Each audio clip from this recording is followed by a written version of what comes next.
Nyakorongo jonko muromro mintiere dakika hos kada dek tok sangwen maro kinyi machiegni ma en chuno mar mbako romo chakre sani chenro chako sani nyakarom kanyo sa biero marudu ching matayo diche makawuono nyinga en Sharon Ongao. Kalure kod lendo nyakorom gajwang mabende wasebedo kwa chiwo nyakorom gajwang achuno mar mbako romo chieng tich ariyo. Wabro bedo kwa miyo maino weche mabende sibido katimore e counties magwa hinya wabro bedo kwa ng'iyo gwenge magwa makaluo. Counties magwa hosebedo kadhach nado miyo kiny makawuono nyakorom gajwang bang' weche manyina bro bedo kadonjo ge twak kod welo adek mabende antiere godo. Wamenya nena kaka omenda hosebedo katiyo e counties mopogore opogore chakre sirikande mag loch gwenge. Mano chakre higa mar 2013 nyaka rom sani mabende wang'ini wantiere hiko hala manyien nyakorom gajwang.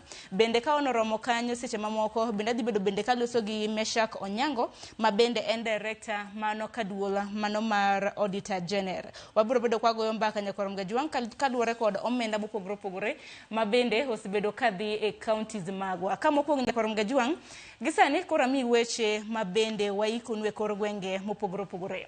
Kwa chako heni sirikal mamalo kokalo migao mochung' arita kwe e pacho ka. Ochako chenro mar ndikruok mar jopiny ne yudo opande e gwenge mag Kapenguria e county ma West Pokot. Kalure ko jatend migao mar arita Kipchumba Murkomen. Chenro no geto tieko akwede ma jopiny e gwenge ma kono yudo e kinde ka opande kod golo oko ohinga duto mosebedo e kinde ndikruok ne kao opande. Oboke mar passport kod oboke mag nyuol.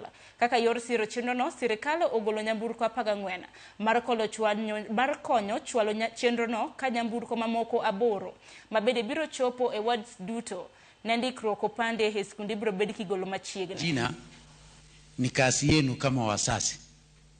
Hata kama uko na mgeni alikuja hiyo night na mkapata mtoto hata kwa hiyo kikao. Kwa maana kikao ya kupeana jina ni ya wasasi. Sasa rais akasema ile kikao ya kupeana identity, na unajua identity ni jina. Kila mmoja yetu hapa ako na jina yake na alipewa hiyo jina na msasi. Sasa ile identity ya kuwa Mkenya, ya kupeana jina ya kuwa Mkenya ni nyinyi. Na msiingie kwa hii porojo ati ni ID peke yake ni ya kupigia kura. Hapana. ID ni ya kupata SHA. ID ni ya kulipa wazee wenye wamezeeka wapate ile malipo yao. ID ndio inakusaidia kuwe na M-Pesa yako. So hakuna vile tutakataza Wakenya wote services because hatujapewa ID. What we are doing here is to facilitate a common citizen of Kenya to get basic services by getting the right documentation yenye itamsaidia. So hao watu karibu 1,100 ambao hawana ID kwa West Pokot tunataka tuwafikie. Alafu sasa ikiisha hao watu pia wapate nafasi ya kwenda kuregister wakuwe wapiga kura mwaka kesho. Riwruok mar jopuonje bade makupeto ywago nok mar jopuonje mapuonjo kit somo mar STEM kaka chiedhnade maduong' e skunde. Kendo